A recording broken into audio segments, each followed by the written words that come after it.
IRS wants to see that your time is going toward building a business strong. Do you have systems? Going back to factor number one, are your books together? Are your records together? Are you generating revenue, or are you just spending money on expenses? Welcome everybody to another Tax Life session. I am your host, tax and business strategist Jeffrey White, and tonight's topic is really a big one, okay? And it's big to me in particular because it affects how I do my work every year and how my teammates do their work, especially when it comes to businesses, all right? So we're in session number 2 of a series, a 9-week series, talking about 9 factors that every business owner should know about.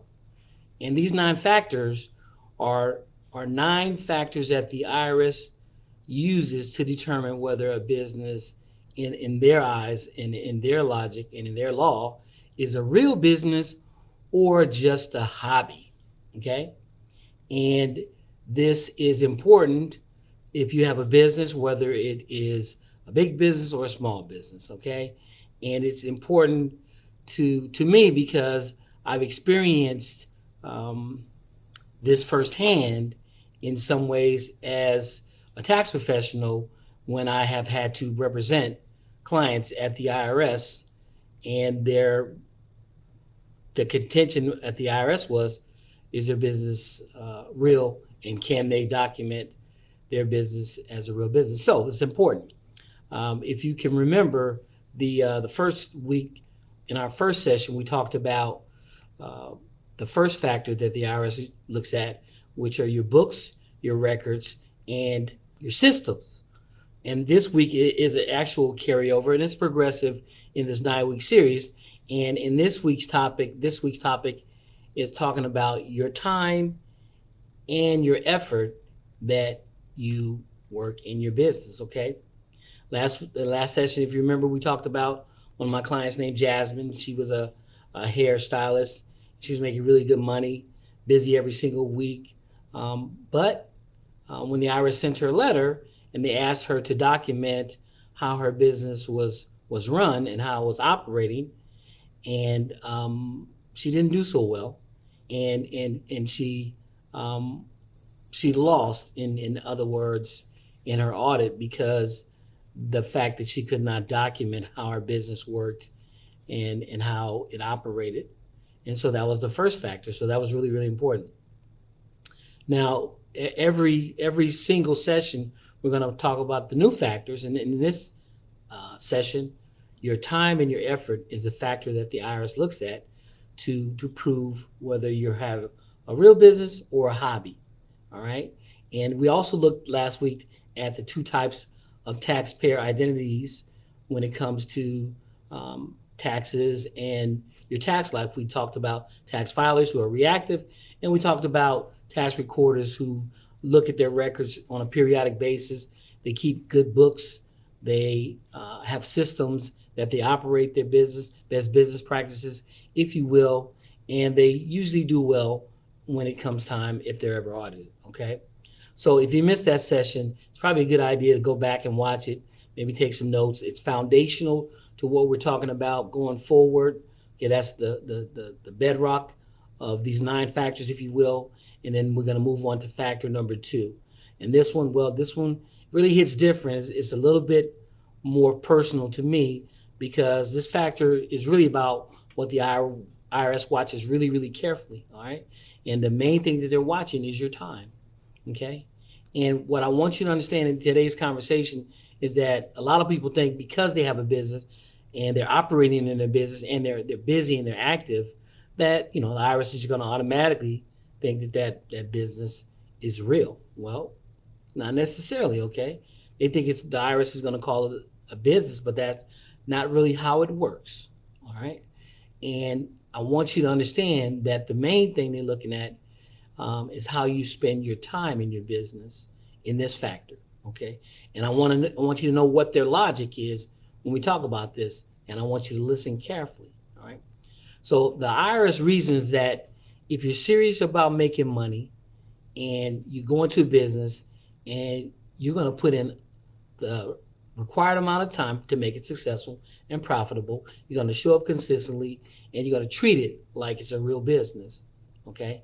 And you're not going to treat it like it's a side project and that you're hoping to make money and you're putting time in it when you feel like it. They believe that if you really truly want to make a profit in this business, you're going to spend time with it no matter what. You're going to document what you do and you're going to keep a record and almost a journal history of how you're doing your business. Okay. And if you can do that, you're fine. But if you're just working in it on the side here and there, then that's where there's a problem. Okay. You don't have to be really good at math or anything like that in business technologies or anything. They want to know, are you consistent? Are you investing time wisely, consistently in this business? And in this session, I'm going to show you exactly what they're looking for in particular and what matters to them, but also what doesn't matter to them. All right. So let's start with a real big question.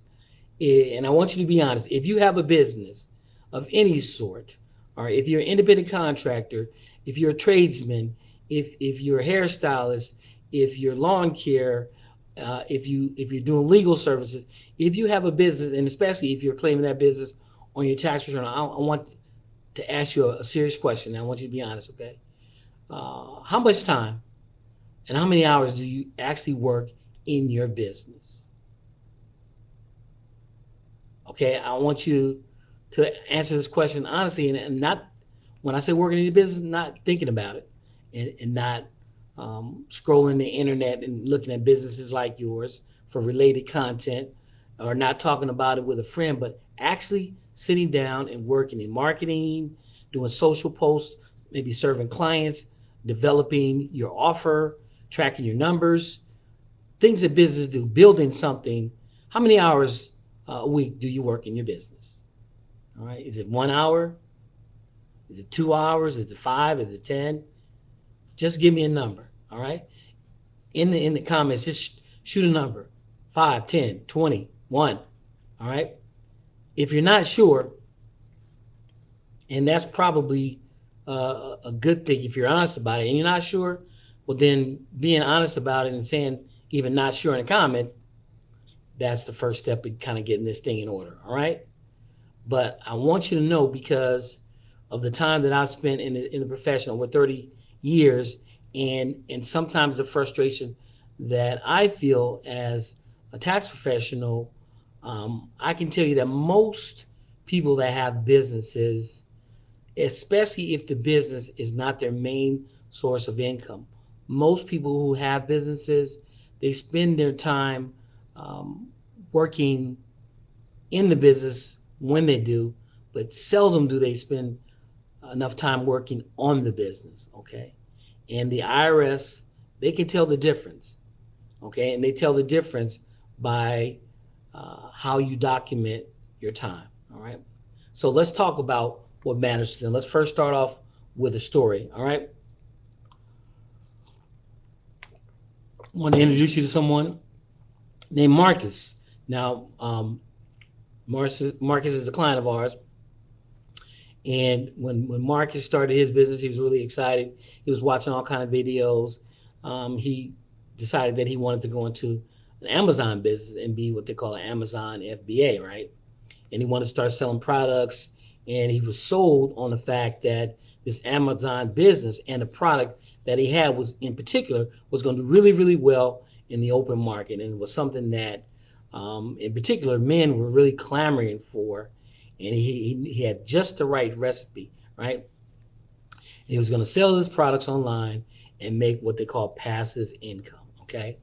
And he decided to do it, and he was gung ho, and he got to work. He started buying products, and he registered his LLC, and he set up his business account versus his personal account, and he opened up a seller account with Amazon, and he, again, like, he bought some inventory, and everything was together, and he was really gung ho when he first started, and then life started to happen to him. All right, and you know what I'm talking about. You get busy, you start having outside activities. If you got kids, Kids can take up a lot of your time with their activities, and Marcus end up being tired and telling himself, well, I'm going to get back to it next week for sure. I'm going to go hard and get things back in order and start selling everything.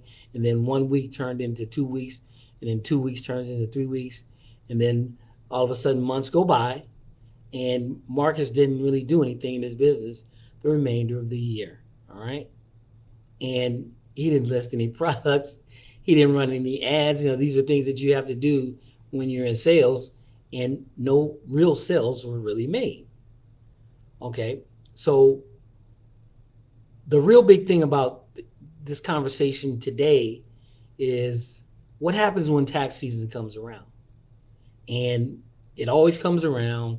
And if you're in the tax profession like me, you know that situations and stories like Marcus are not uncommon at all. And in a lot of cases, they're the the the thing that actually happens, and they're not abnormal. Okay, but when tax season came around, he came into the office with a list of deductions that he wanted to take and write off, things like his mileage for his car when he went to buy supplies, and things like his internet service and his new laptop that he used for the business, and even equipment that he purchased, right? And also meals that he called business meals. All right. So on paper, all these expenses sound reasonable to you probably, and in a lot of cases sounded reasonable to me. But then there was one problem, okay? And the problem was he had all these expenses, but what didn't Marcus have? Marcus did not have any income, okay? And there was no real business activity to match those expenses, and there was no real income to match those expenses, okay? And there were no client conversations, there were no marketing strategies put, there were no social posts, no evidence at all of any real effort other than the expenses that he was looking to write off and deduct, right? No evidence showing the real time that the IRS looks at, the time invested in your business if you're going to win an audit. All right. So when the IRS did finally review Marcus's return, and after he received his notice, um, we went to an IRS audit, and they denied most of Marcus's expenses. Okay. And it wasn't because Marcus was being dishonest, or it wasn't because Marcus was trying to get a leg up on the system. It just would be because the IRS decided that these business expenses didn't look uh, like they were for business, okay, and there was no enough business activity that actually made sense, okay. It looked like someone that was trying to have a business, but it was more like a hobby, and it in their eyes those business deductions were actually denied and actually taken away from him. Okay. Now, again, I know Marcus personally not a bad person, didn't do anything to be dishonest, but he didn't understand how the IRS connects your business activity and your income together. All right. And to IRS, activity requires your time. Okay.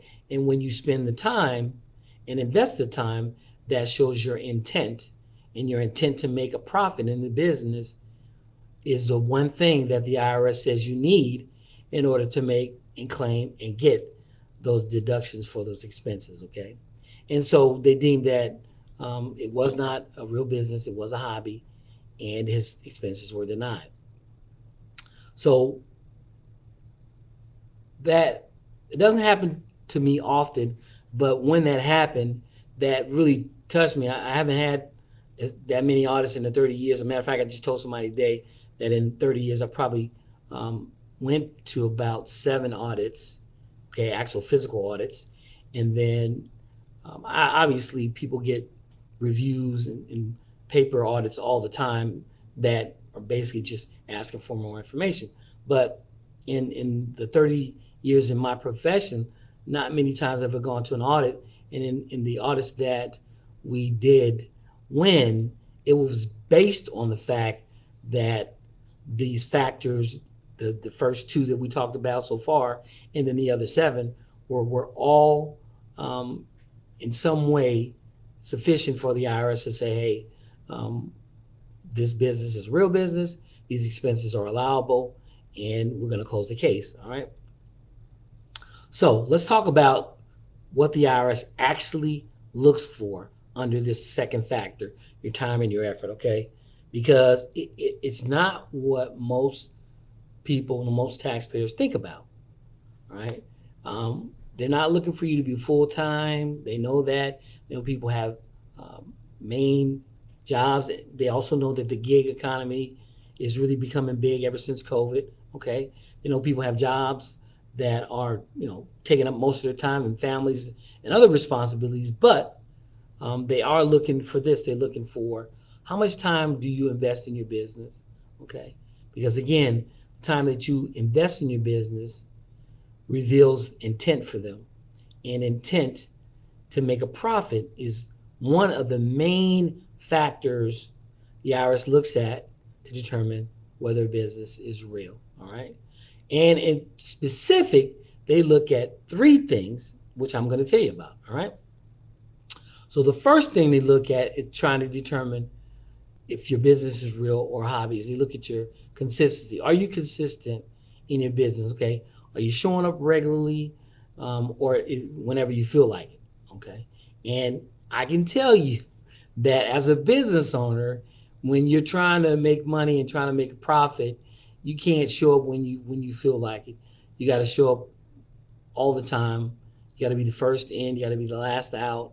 Okay, if you want to make a profit in your business. Okay, legitimate business owners, they don't work when they want to. They work, you know, because they have to. They want to make their business profitable. All right. So they show up. We show up. All right. Even when it's hard, even when you don't feel like it, even when it's slow. All right. Even when you have to put something forward up front, and the return on that investment may not be seen till sometimes down the road. Okay. And it may not ever be seen, but the fact that you're trying something to make your business profitable shows in the intent. All right. And the IRS wants to see this consistently. They want to see this type of activity consistently. All right. The second thing they look for is your documentation. All right. And they want to know, can you prove how you're spending your time in this business? All right. And this is where, like I said, most taxpayers fall short. And again, in the audits that I've been in, this documentation portion, this of these three things you're looking at in this factor, documentation was probably the most important. Okay, and this is where most taxpayers fall short. And it's not because they're not working in the business. It's not because they're not um, really trying to produce a profit. It's really, in this particular case, is because they're not documenting what they're doing. Okay, and the IRS, they want to know, are you following best business practices? How are you spending your time? Are you doing the things that are required in most businesses from an intentional standpoint to make a profit? Okay, do you have planners, and in your planners are you having um, times that you talk to vendors or clients? Do you have emails or messages, text, things like that that show business activity? Are you posting on social media and marketing in other ways, maybe ads or things like that? Are you creating content like I'm doing right now? And do you have invoices maybe showing evidence and things like that of business activity, appointment books, logs? These are all things that if you use them and document them consistently, the IRS will give you the thumbs up on your business being legitimate. Okay, so this is a really important thing. And then the third thing they're looking at in particular is, are the activities that you're doing in particular, are they business focused versus pleasure focused? Okay, and that's a big factor. And let me tell you about that. Not all time at the IRS's thought process in your business is created equal. Okay. And we know this here. And when we help clients tax plan, we have to make sure that there are legitimate profit motives for everything that they're doing in their business and everything that they claim. And it even could be some things that outwardly look like personal activities versus business activities, but you have to make sure that you consistently document those activities and they are linked to a profit motive. Okay, the IRS wants to see that your time is going toward building a business strong. Do you have systems? Going back to factor number one, are your books together? Are your records together? Are you generating revenue, or are you just spending money on expenses? Okay, are you doing things like serving clients and customers? Are you doing things like writing a business plan? And then if your business plan isn't working, are you looking to rewrite the plan or redo the plan or restructure the business even? Okay. But if your time is primarily going to activities that you're enjoying, i.e., some personal activities that you want to leverage your business for versus growing the business, that raises a red flag with the IRS, and that's going to potentially be a problem down the road. Okay, let me give you a formula. You might want to write this down. Okay, it's a real simple formula. Right, time that you spent in your business or time that you spend in your business. Okay, plus consistency.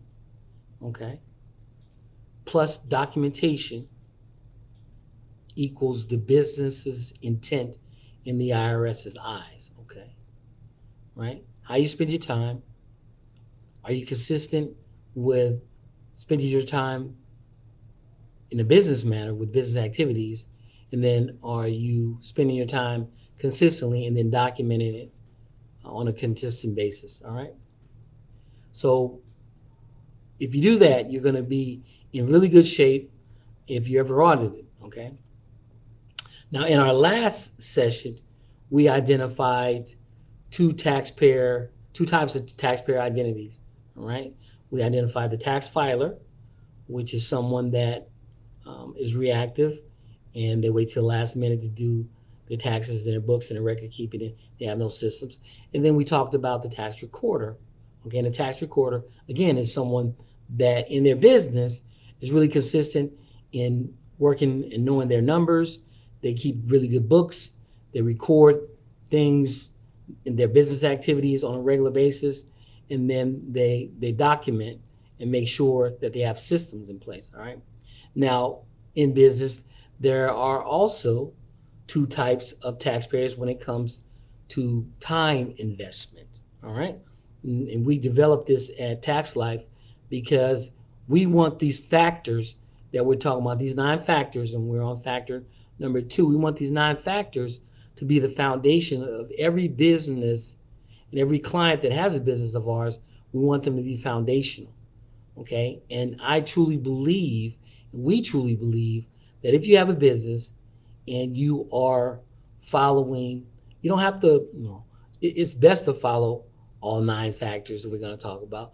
But if the IRS can see that you're following more than less, then you're going to stand a really good chance of winning an audit, right? But how you spend your time is really, really important, all right? So we identified 2 types of business owners and taxpayers and how they spend their time. We got what we call the time spender. Okay, that's the first time identity, I guess you want to call it. Now, this time spender works on their business when they feel inspired or when they feel like it. All right, no set schedule. They don't work on a regular basis. They're not dedicated. They don't have any set business hours. Okay, and you can't tell how many hours they invest in their business a week. Okay, they have expenses though, but the expenses don't match the business activity and doesn't show the intent to make a profit. Okay, and they react to their business needs with reactive activities instead of planning. Okay, and they show up in and starts and stops and bursts, and there's no consistency. That's the time spender. Now, on the other hand, the time investor is dedicated to their business. Okay, they're here late at night, in the evening when nobody's here, and they're spending time on their business, not necessarily in their business. They have regular calendar hours every week, and they show up rain, sleet, or snow. Okay, and they have a consistent rhythm, like maybe recording Facebook Live sessions every Thursday night.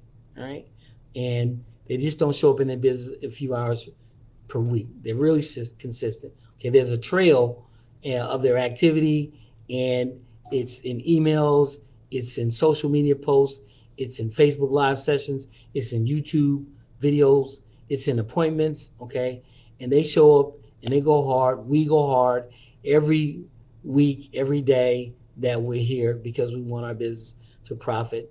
We want to feed our families. We want to be successful. Okay, they want to be successful. This is the time investor, okay? And they treat their business like it's non-negotiable, okay? I can't.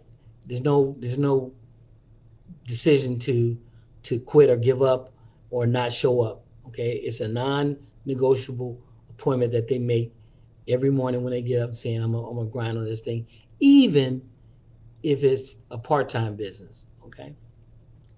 So there's one thing that I really want you to hear in today's session. And I know this because um, when I started in the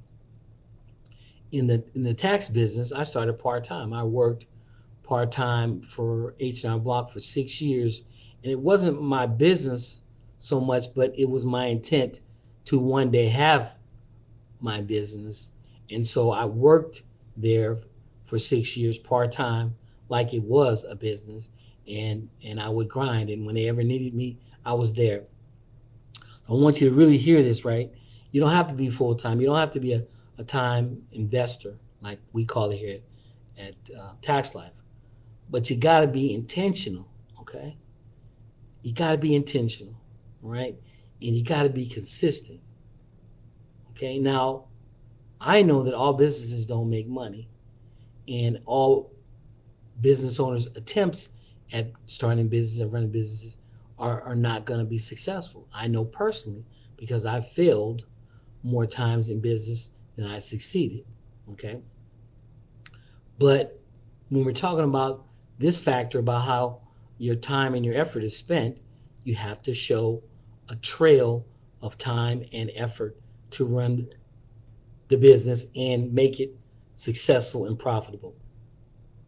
Okay, the IRS needs to see a real business owner using best business practices, not someone that is hoping to be a business owner, okay? And not someone that is intentionally using the business a um, as a tax lowering vehicle. All right. So let's make this practical. What does this actually look like? All right. What's a good model for you to implement so you're taking care of this particular factor? Okay. What can you do starting this week? Okay. Let me give you four things. Okay. These four things are simple. They're doable. You can start them right now. All right. Number one. Maybe you should write this down. Number one, you need to block out your business hours. Okay, get a set amount of time every week that you're gonna work on your business, not necessarily well on and in your business. Okay, in meaning the business activities, but on meaning the back behind the scenes things like your business framework or business planning or business plan. Okay, but set aside a certain amount of time. All right, every week, dedicated. Okay, and it doesn't have to be 40 hours. Obviously, we know that it could be 5 hours, it could be 10 hours. But if you're serious about your business and you're serious about your craft, and if you have a passion for business or passion in that business, spend the time, okay? And block out some time to work on your business and in your business, okay? The thing about this is about showing consistency, okay? The calendar and things that you write down are your documentation if the IRS ever asks you, okay? Number two, log what you do. Okay, it goes back to record keeping. Okay, keep a weekly, simple weekly log. All right, nothing fancy. It doesn't have to be, but something that you can write down, keep it, maybe copy or scan it at some point in time, so you don't lose it. Or if you lose it, you have a digital copy. Okay, Google Sheet works fine. Legal Pad works fine. You want to put the date, the hours spent, and then the activity, what you do. Okay, that's it. All right. Doesn't have to be anything spectacular, all right? But it has to be something that makes sense, that documents the dates, the hours spent, and what you did, what business activity, what thing that you did in the business that was putting you in the mode of making a profit for your business. That's it. It could be something like Monday, 2 hours spent calling clients, or Tuesday, I spent setting up social media posts.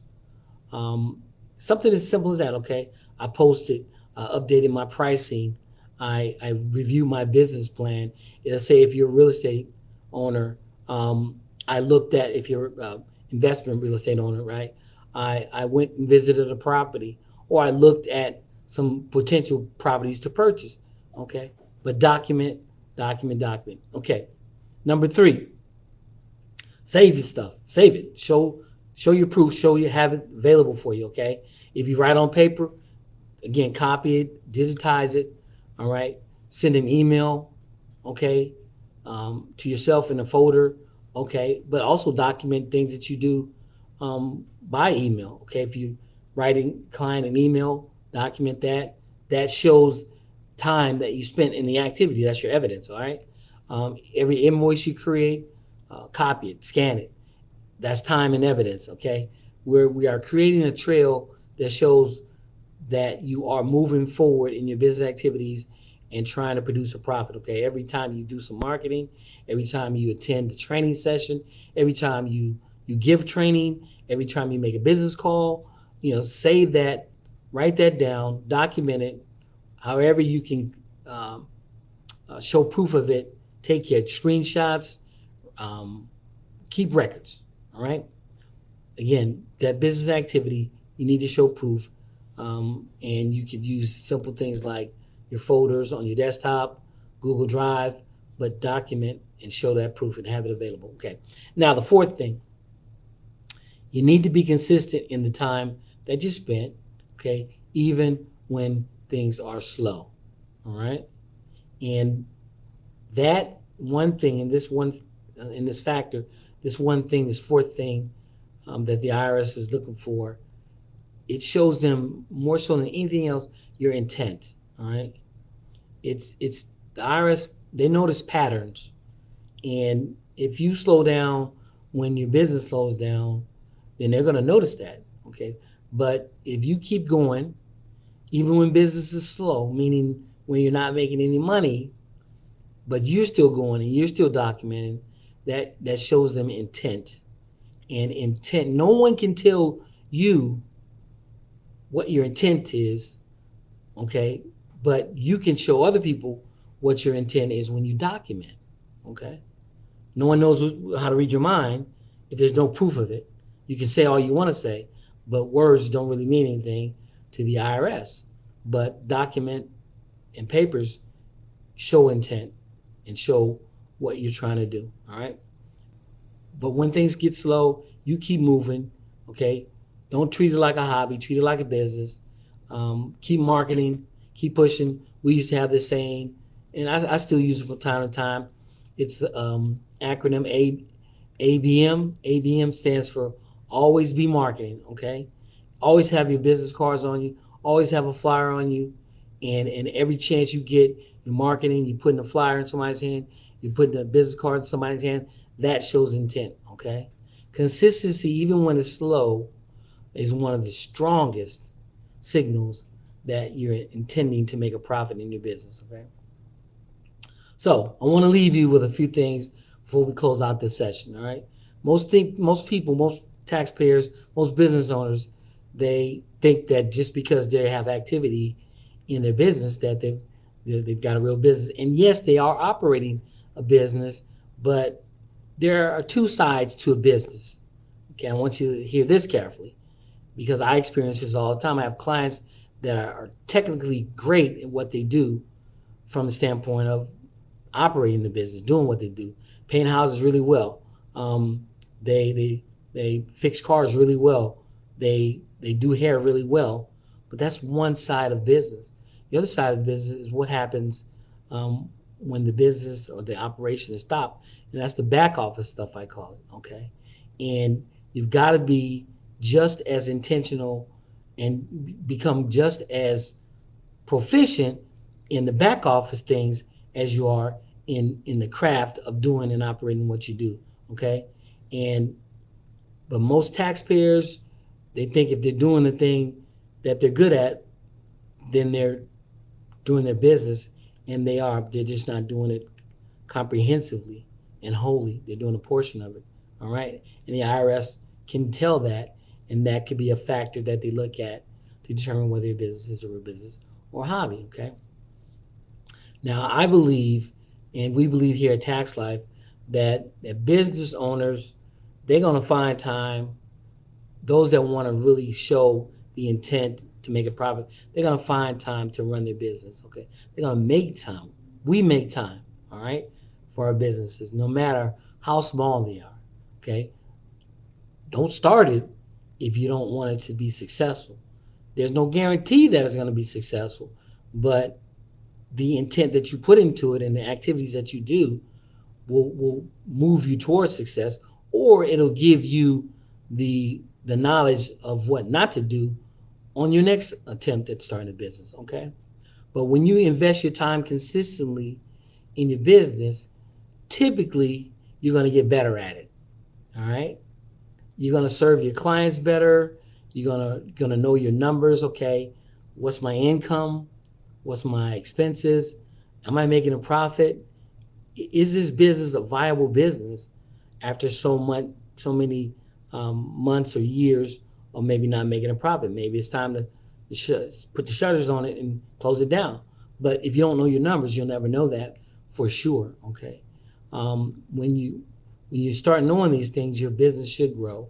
Okay, and when your business grows, um, you'll start to be successful, and there's your intent. If you don't understand the numbers, then you get stuck, okay, and you don't grow, and then your audit risk grows as well. All right, and then in a lot of cases, you've got these deductions that you want to use, and you may not be able to keep those deductions if the IRS decides that your business intent was not shown enough and that your business is deemed a hobby. Okay, so this isn't just talking about good tax strategy. This is really also talking about good stewardship. Okay, and we all know we've only got one life to live, and our Creator is only going to provide us with so much provision in our life, and He's going to put it and get it to us through something else, and then it's our job to steward over it and do well at it. Okay, and all these things we're talking about, all these factors, this factor in particular, your time and the effort, it all matters, and it's all really boiling down to how good of a steward are you with the monies and the resources that you're given in the time that you have here on this earth. Okay, so if you've gotten anything out of this conversation tonight, all right, let me know.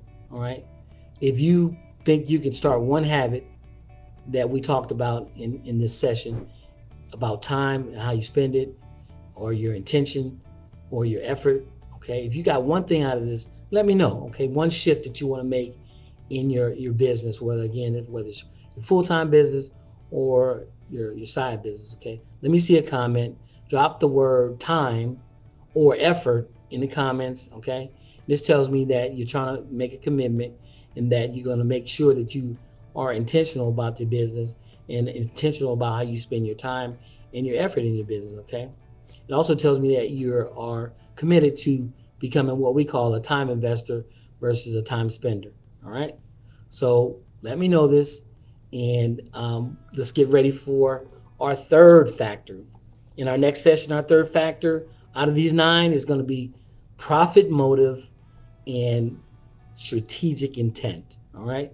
And as you can see, if you've been watching the sessions and you know the topics, they're all building upon each other to show and prove to the IRS that your business is put together and your activities are consistent and timely and recorded to show them that you're trying your best to make a profitable business and the deductions that you claim are legitimate and ready and able for you to take advantage of legally. All right. So I want to thank you for being here for this session. We're going to keep this thing going. If there's one person, no person watching, and I believe this is my purpose in all these years that I've been a tax professional, tax strategist, business strategist. They're all culminating to what we're doing here at Tax Life. We're pushing to be consistent and grow a community in Facebook.